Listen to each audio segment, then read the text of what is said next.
আসসালামু আলাইকুম। আশা করছি সবাই ভালো আছেন। আলহামদুলিল্লাহ আমরা বেশ ভালো আছি। এই তো নিয়ে আসলাম নতুন আরও একটি ভিডিও। ছোট্ট একটি ভিডিও, আসলে শুরু থেকে দেখবেন, শেষ পর্যন্ত দেখলে কোথাও না কোথাও একটুখানি ভালো লাগবে আশা করছি। তো সকাল বিকেল দুই বেলাতেই এই কাজটা আমাকে করে নিতে হয়, তাই ঘুম থেকে উঠে আগে কিন্তু এই কাজটাই করে নিলাম। বিশেষ করে এই কাজটা আরও করা হলো, এই পাতিলে আমি আবার গোসল করার জন্য পানি গরম দিব, সে কারণেই কিন্তু সকালবেলা এই পানিগুলো সেঁকে নিলাম। পানি ফুটালে পাতিল কিন্তু নষ্ট হয়ে যায়, আপনারা জানেন। সেই কারণে আমি অন্য আরও একটা পাতিল কিন্তু পানি ফুটাইতে চাইলাম না, যেহেতু আমার একটা পাতিল অলরেডি নষ্ট করা আছে।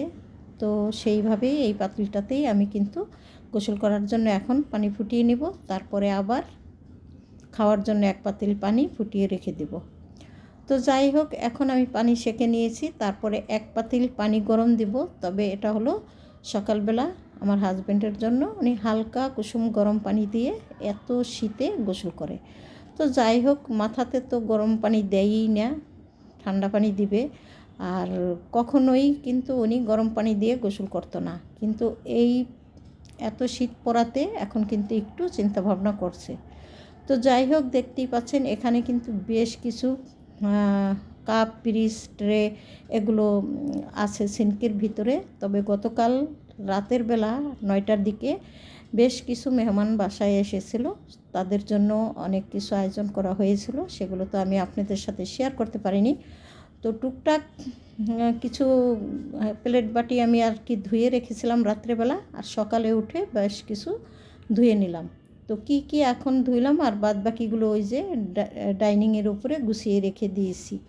তো যাই হোক, ইচ্ছা ছিল শোকেজের কিছু একটা অংশ হয়তো বা এই সুযোগে পরিষ্কার করে নেব, কিন্তু এতটাই শীত, আর আমি যেহেতু রাত্রেবেলা একটু ঝুট ঝামেলা করেছি, সে কারণে আমার সকালবেলা অত তাড়াতাড়ি উঠতেও ইচ্ছা করলো না, আর এদিক সেদিক করতে করতে কেমনে যেন বেলাটা একটু বেশি হয়ে গেল। তাই যেহেতু যেগুলো নামিয়েছিলাম সেগুলোই ধুয়ে মুছে রেখে দিলাম, পরবর্তীতে হয়তো সে আর ওই কাজটা আমি করে নেব, যখন করি আপনাদের সাথে শেয়ার করব। তো ঘর বাড়ি তো আর না গুছাইলে চলে না, তো সেই হিসাবে কিন্তু প্লেট বাটিগুলো ধুয়ে তারপরে আমি চলে এসেছি একটু বাসাবাড়ি গুছিয়ে নেওয়ার জন্য। তো দেখতেই পাচ্ছেন এখানে ছোট ছেলের রুমটাই গুছাইতে চলে আসলাম প্রথমে, কেননা ওর রুম গুছাইতে আসলে ম্যাক্সিমাম 1 ঘন্টা লেগে যায় আমার। এমনভাবে এলোমেলো করে রাখে, কাগজ কলম হইতে শুরু করে পোশাক আশাক যা কিছু আছে সব কিছুই এলোমেলো করে রাখে। তো সেইগুলোই আজকে একটু গুছিয়ে নিব আর আপনাদের সাথে শেয়ারও করব। এই যে দেখতেই পাচ্ছেন টেবিলটা গুছিয়ে দিলাম, তবে আমি এত হিমশিম খাচ্ছিলাম যে এগুলো আমি কোথায় কিভাবে রাখবো না রাখবো, মানে মনে হচ্ছিল যেন যতই গুছাই না কেন এলোমেলো ভাবটা যেন যাচ্ছিলই না। যাই হোক, তারপরে চিন্তা ভাবনা করলাম যতটুকু পারি সেইভাবেই রেখে দিই। আবার বেশি গোছগাছ করে রাখলেও কিন্তু রাগারাগি করে, কেননা ও আবার যখন কাজে আসে তখন কোনো কিছুই খুঁজে পায় না, আমি যেখানে রাখি ও খুঁজে আরেক জায়গায়, এরকম হয়ে যায়। যাই হোক, ওর ঘর গুছিয়ে তারপরে আমি দেখেন কি করি, এই যে সেন্ট মেন্ট যেখানে যা আছে সমস্ত পারফিউমগুলো আমি এক জায়গায় রেখে দিলাম। তারপরে হলো বিছানা গুছাতে চলে আসলাম। বিছানা গুছাইতে এসে দেখি বিছানার উপরে না হয় হলেও 50টা আছে জামা কাপড়।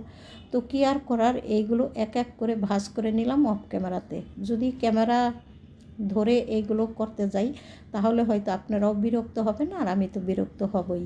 তো অফ ক্যামেরাতে সব কিছু ভাঁজ করে নিয়েছি, এখন আলমারিতে একটু গুছিয়ে দিলাম। আলমারি যতই গুছাই না কেন আর গোছগাছ থাকে না।